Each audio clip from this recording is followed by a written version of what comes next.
Bueno, yo me sumé a militar en el 98, 99, más o menos, en contexto de menemismo, pleno menemismo, ya la caída, te diría, del menemismo, en donde ya se veía, digamos, que todo lo que en algún momento había sido una esperanza, lo que era la revolución productiva que planteaba Menem, etcétera, era toda una mentira, era pleno neoliberalismo, había entregado el gobierno a los sectores, digamos, extranjeros, a los sectores corporativos.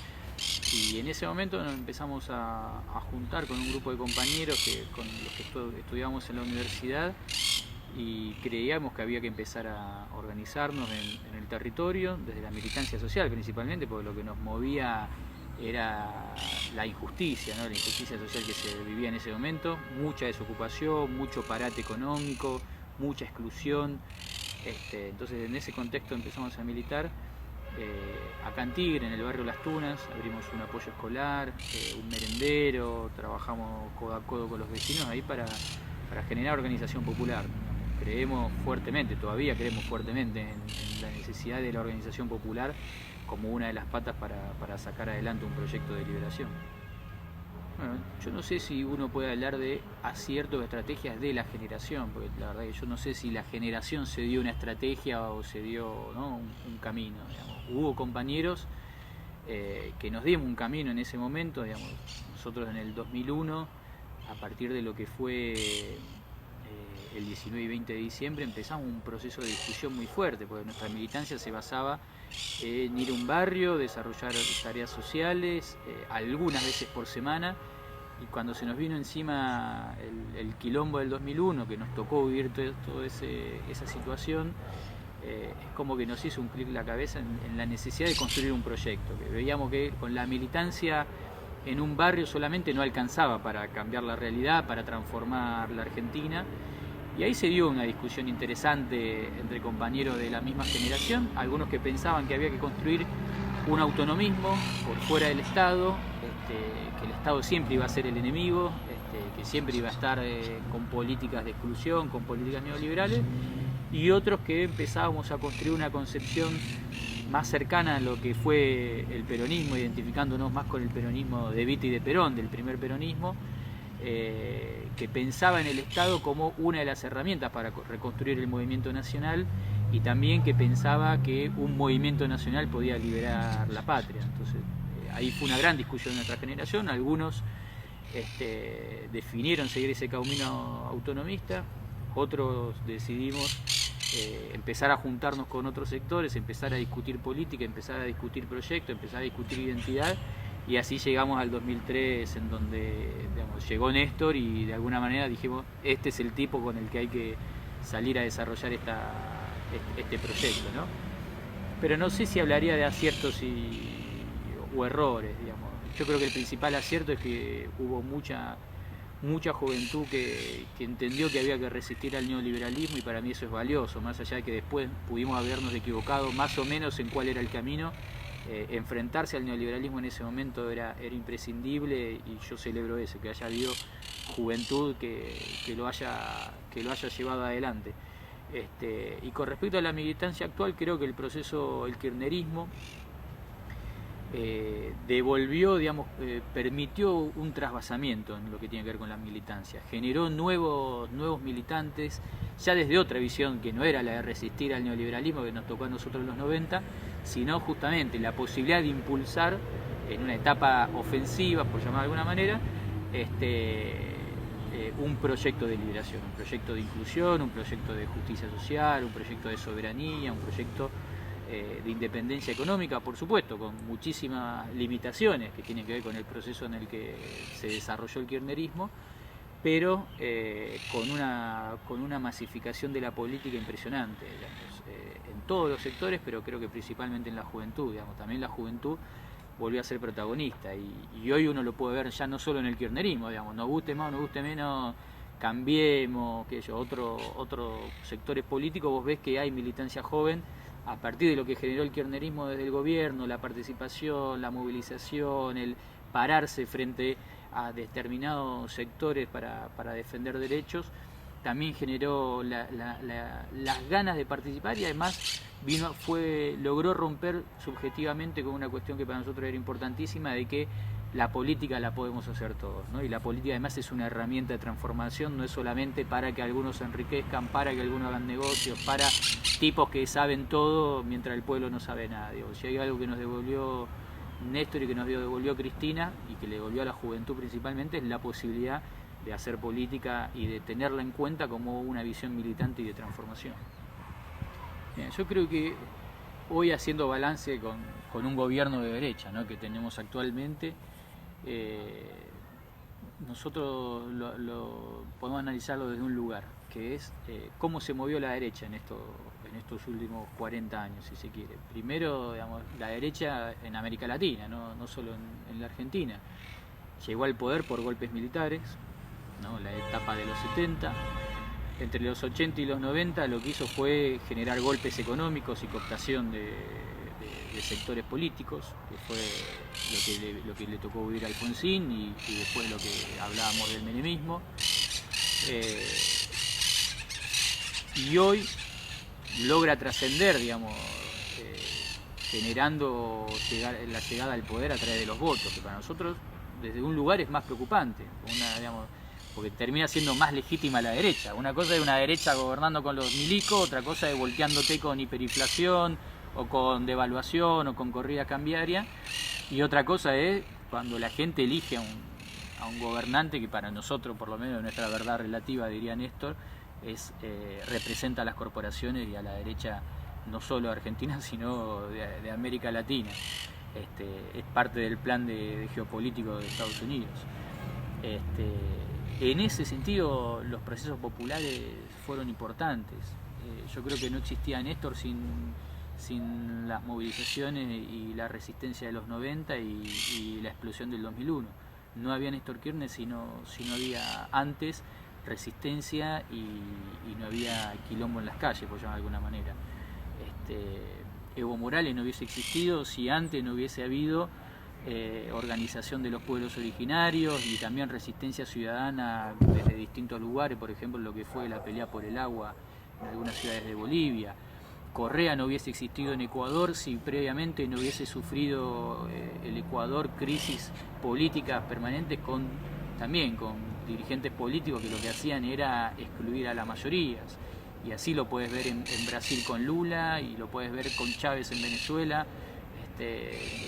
Antes de Chávez el Caracazo, digamos, para que en algún momento surgiera un líder como fue Hugo Chávez.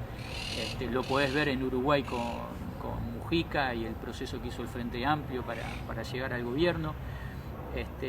Si hay algo que yo creo que nos deja como enseñanza estos últimos 30 años, que cuando los procesos son populares hay posibilidad de cambiar la realidad. Lo que permitieron los gobiernos populares del 2000 fue romper con esa visión del pensamiento único de los 90, ¿no?, que era la globalización, hay un solo camino, la receta del consenso de Washington y agachar la cabeza, muchachos. Bueno, Hugo Chávez, Néstor Kirchner, Lula, Correa, Evo y los que lo siguieron demostraron que todo eso era mentira. Que con un proceso popular, primero con la gente en la calle, se podía cambiar la realidad, y con gobernantes que se parezcan más a sus pueblos también se podía desde el gobierno ir construyendo una realidad diferente a ese pensamiento único. Hoy tenemos un riesgo, ¿no? Volvemos a correr un riesgo en una etapa en donde esos gobiernos populares ya están cumpliendo ciclos que tienen que ver en parte con las limitaciones institucionales y en parte con las limitaciones biológicas, ¿no?, de que se nos mueren los líderes y tener que tener recambio de esos líderes, si no avanzamos. Hoy estamos en una etapa de grandes desafíos. El kirchnerismo no logró volver a ganar las elecciones para trascender y profundizar el proyecto, y hoy tiene el desafío de no volver a caer en esa anestesia del pensamiento único, como podemos ver en estos 100 días, en donde parece que la única medida que era acordar con los buitres, la única medida era devaluar, la única medida era volver a abrir las importaciones, digamos, y todo lo que generó el macrismo en estos 100 días. Hoy tenemos el desafío de volver a demostrar, como lo demostró Néstor y los líderes latinoamericanos, que la subjetividad siempre está en juego.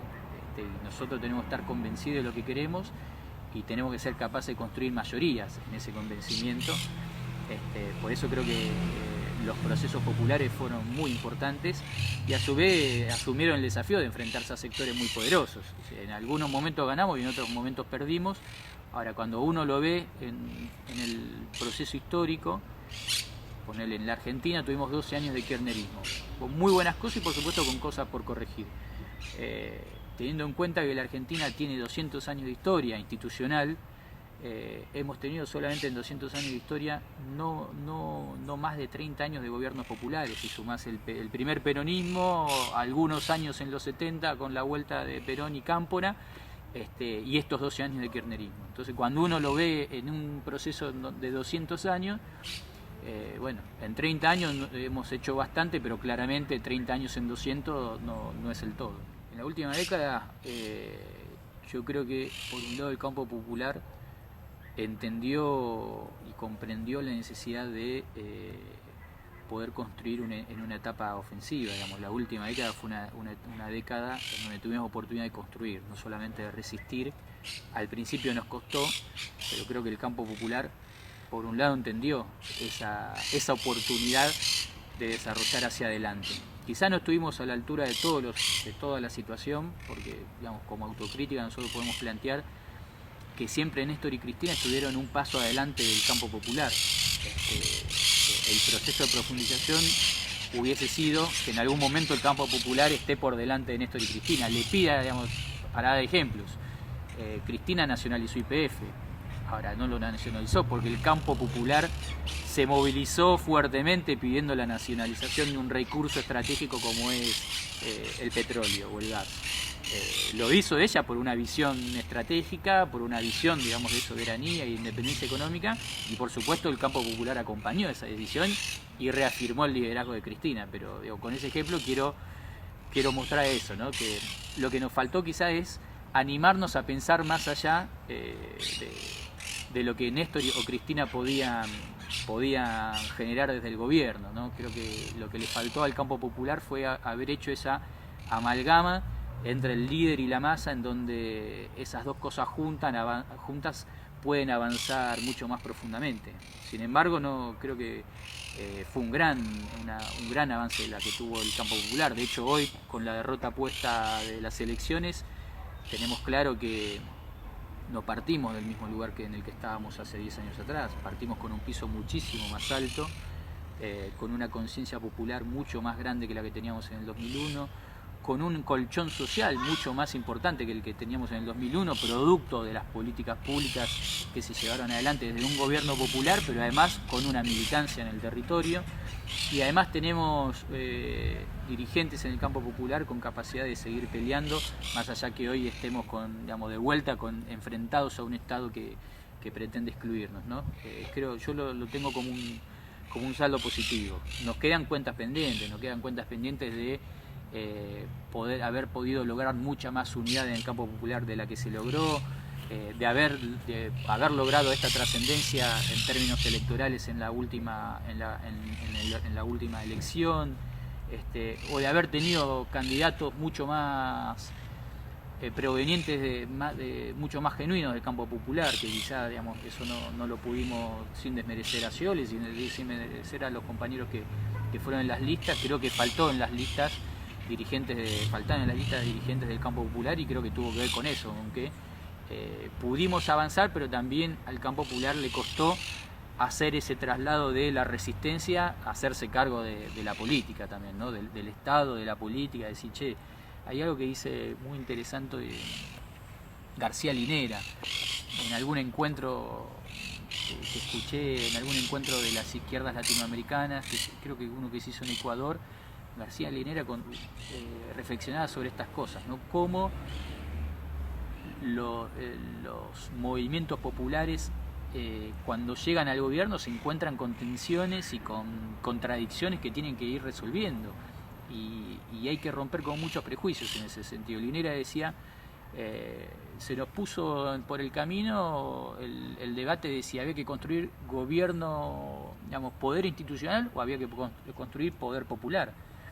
Y la realidad es que tenés que construir las dos cosas, termina diciendo Lineal. Hay que construir poder popular, porque sin el poder popular es difícil que un gobierno popular tenga todo el poder para avanzar, porque se enfrenta a sectores demasiado poderosos, pero a su vez hay que construir poder institucional, porque si no tenés el Estado desde una visión de soberanía, de justicia, de igualdad, y si no tenés políticas públicas que vayan en ese sentido, o no tenés un presidente, o gobernadores, o intendentes, o legisladores que apunten en el mismo camino que el poder popular, termina siempre con una pata renga y es ahí donde el enemigo te puede hacer caer, pues es lo que en parte nos pasó. Un poco esto último que digo, ¿no?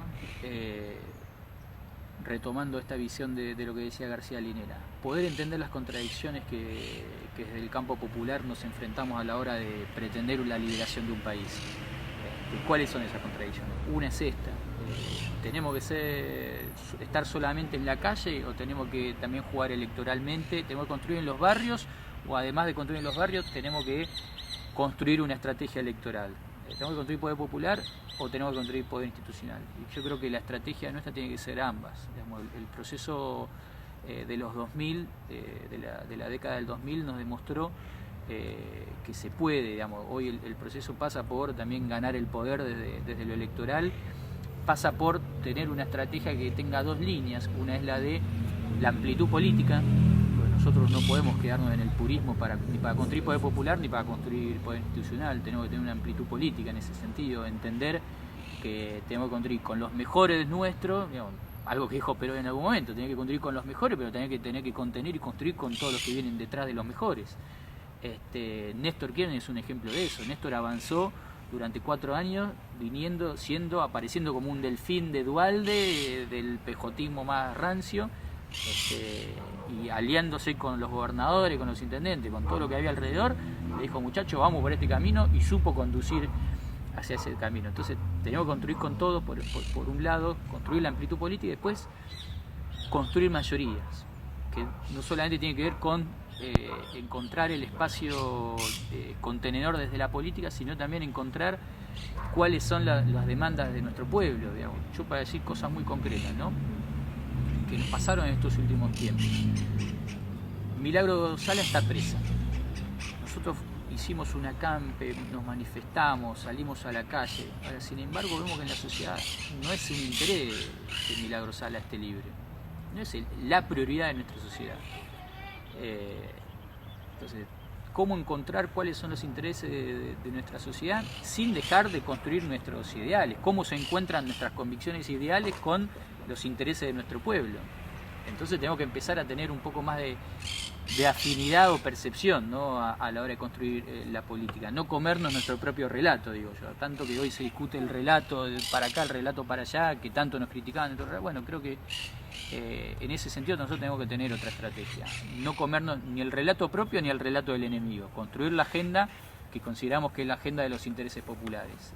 Tenemos que seguir pidiendo la libertad de Milagro Sala, pero hoy, por ejemplo, tenemos que tener un oído puesto en lo que están diciendo los vecinos con respecto a la tarifa eléctrica, que está llegando acá en Tigre.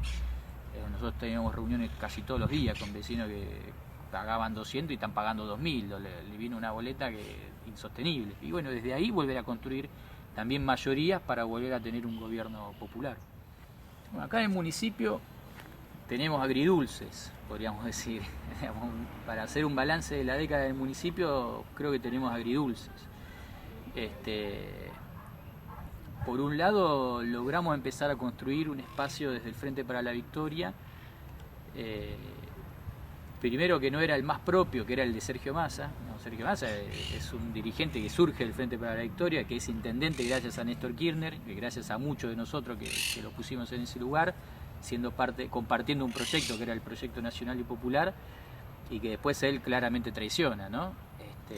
Y además era la pelea en el caso de Tigre de poder superar acá al partido vecinalista. Tigre fue gobernado durante más de 20 años por un partido vecinalista muy conservador, digamos, muy en la visión de: te limpio la plaza, te arreglo las calles y te arreglo las luces, y todo lo demás no me importa. Habíamos logrado superar ese vecinalismo conservador con un candidato del Frente para la Victoria que a los 4 años traiciona la visión del proyecto del Frente para la Victoria, y que por eso digo agridulce. Esa situación a nosotros nos dio la oportunidad a sectores, digamos, de la militancia popular, a sectores de las organizaciones populares, hacernos cargo del Frente para la Victoria en Tigre.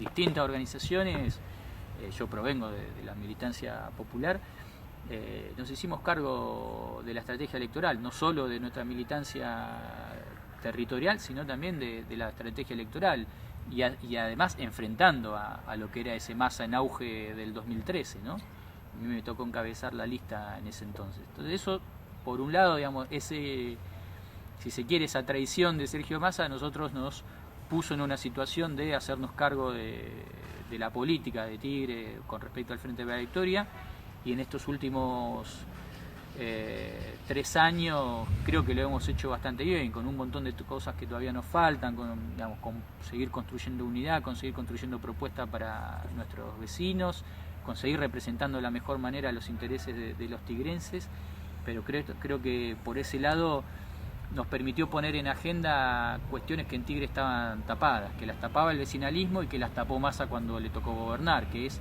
la injusticia en términos de territorialidad que tiene Tigre. Vos tenés un distrito de 148 kilómetros cuadrados en lo que es continente, sin contar las islas, en donde casi el 50% está ocupado por barrios cerrados. Eso fue connivencia. El gobierno vecinal no empezó con el masismo, empezó con el vecinalismo, que le vendió la tierra a los privados, y se profundizó con Massa gobernando. Y hoy todavía continúa esa situación, ¿no? El Frente para la Victoria vino a romper con esa discusión, planteando esa injusticia, planteando políticas que, digamos, por ejemplo, la nueva ley, la ley provincial de acceso justo al hábitat, que es una ley provincial que nosotros queremos impulsar y estamos impulsando en el distrito. Una década de mucho crecimiento económico, porque el contexto nacional permitió que haya un crecimiento económico en todo el distrito y en toda la provincia, y sin embargo tenemos un distrito en donde el 80% de los vecinos no tiene cloacas, que la mitad de los vecinos no tienen agua potable, que por este déficit de términos de vivienda, digamos, muchos barrios cerrados exclusivos y poco política pública en términos de mejoras habitacionales, oportunidades de desarrollo de vivienda para los sectores medios y populares,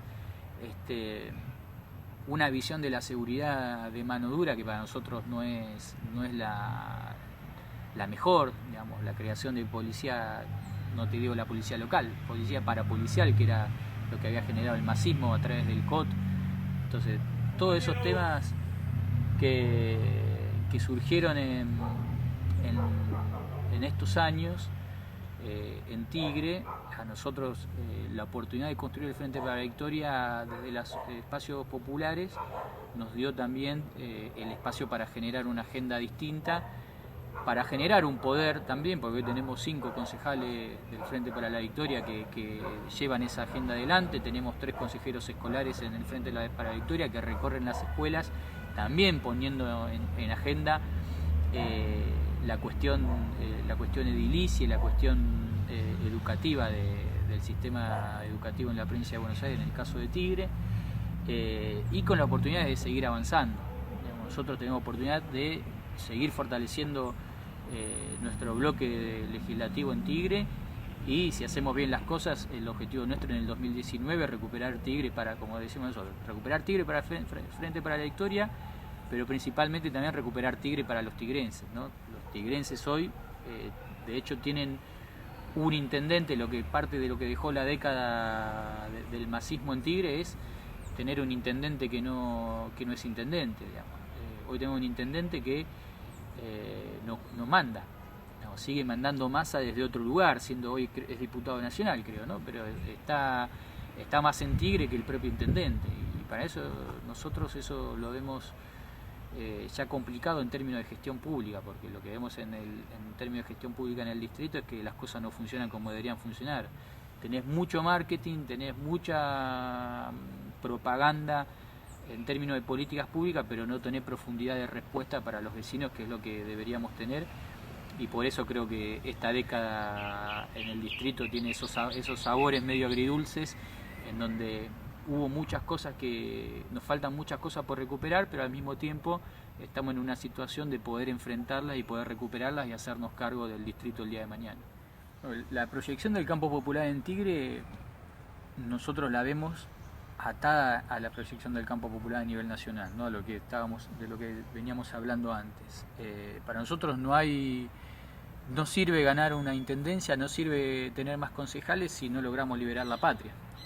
Y para nosotros liberar la patria es también ganar la presidencia, volver a ganar la presidencia de la nación, volver a recuperar la provincia y volver a construir o a poner en la senda del proyecto nacional y popular a nuestro pueblo. Y eso, por supuesto, la historia lo que demuestra es que se hace desde el Estado. Perón lo hizo desde el Estado, no lo hizo desde la fuerza. Es mucho más difícil reconstruir un movimiento nacional cuando vos no tenés un gobierno popular que haga el ida y vuelta con las organizaciones, con el pueblo, ¿no? Con los sectores trabajadores. Entonces me parece que cómo proyectar en Tigre al campo popular, entendiendo en primer lugar eso, que no hay manera de liberar Tigre si no liberamos la patria, por decirlo, ¿no? Desde alguna metáfora. Entendiendo que hay que construir desde la amplitud política, que no solo podemos construir con los sectores más afines, sino que tenemos que tener la capacidad de escuchar y construir con todos los sectores que quieran una patria libre, con lo que podemos tener diferencias metodológicas, podemos tener diferencias tácticas, pero seguramente estamos de acuerdo hacia dónde queremos ir en Tigre y hacia dónde queremos ir como nación. Y después en la capacidad, como decía, de construir mayorías, poder expresar más allá de la visión ideológica que tengamos, cuáles son las demandas diarias de nuestros vecinos. Si yo al vecino en Tigre le hablo de liberar la patria, pero no le doy respuesta de cómo mejoramos la recolección de basura, el vecino me va a mandar a frichurro. Es una realidad. Yo tengo que pensar que desde cómo mejoro el sistema de recolección de basura en Tigre también es el camino para encontrar el cauce de liberar la patria el día de mañana. Si nosotros tenemos esa capacidad de ir y venir en eso que puede parecer una contradicción pero que no lo es, que es entender la complejidad de la realidad que nos toca vivir, vamos a poder encontrar las mejores estrategias para que el campo popular vuelva a gobernar la Argentina en el menor tiempo posible.